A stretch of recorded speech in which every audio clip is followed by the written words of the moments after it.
Welcome to the Epic TV Surf Report.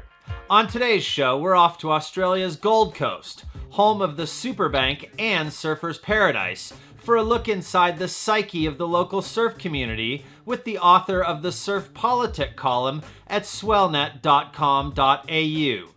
These are Stu Nettles' thoughts on surfing, silence, and civil obedience.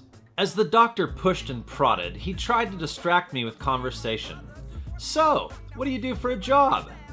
The simple ploy worked, and I replied with a small amount of pride that I worked for a surfing website.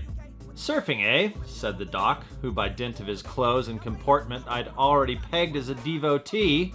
There's nothing like it to forget the worries of the world. What sort of stuff do you write? I told him I had a column called Surf Politic that dealt mainly in the politics, business, and culture of surfing. The quizzical look he gave betrayed the fact that despite both being surfers, there was a fundamental disconnect between the doctor and I. Politics, business, and culture clearly weren't part of his experience. Surfing, I imagined him cogitating to himself, is the simple act of a person standing on a board sliding along a wave. All else is unnecessary. In one sense, my doctor was right. Surfing is a simple act, but there's an inconvenient truth within surfing, especially within urban surfing, that needs to be addressed. Surfers must involve themselves in matters beyond the simple act. In July 2012, the Gold Coast City Council chaired their once-a-year stakeholder meeting to discuss the annual dredging of Currumbin Bar. Currumbin is one of the few breaks where surfers and boaters have to cooperate. Surfers on the bank need to watch for boaters crossing the bar, and vice versa. In 2011, a surfer was killed at Currumbin when struck on the head by a powerboat entering the bar. In attendance at the meeting were representatives of the local fishing community, the recreational boating community, as well as representatives of the tourism minister, local councillors, and state members of parliament. Considering the popularity of Currumbin to surfers, conspicuously absent were any representatives of the surfing community. Surfing on the Gold Coast is bigger, both in terms of per capita participation and money generated, than both fishing and recreational boating put together. Indeed, it's the image on which the Gold Coast sells itself. Yet when it comes to involving ourselves in the often tedious but ultimately necessary political process, surfers are often left wanting.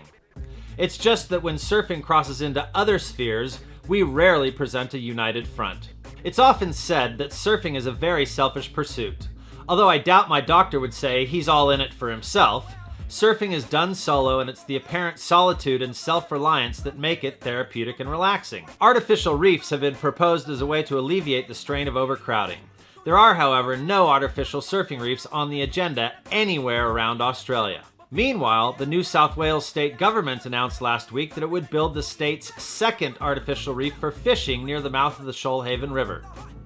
Surfers may be curious why a government is building so many reefs for fishing and none for surfing.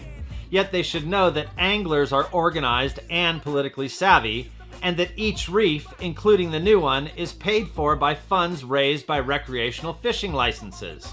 In most surfing publications, artificial reefs are mentioned in a hooray for everything, can't wait for a perfect wave style, in keeping with the fantasy photos shown on every other page.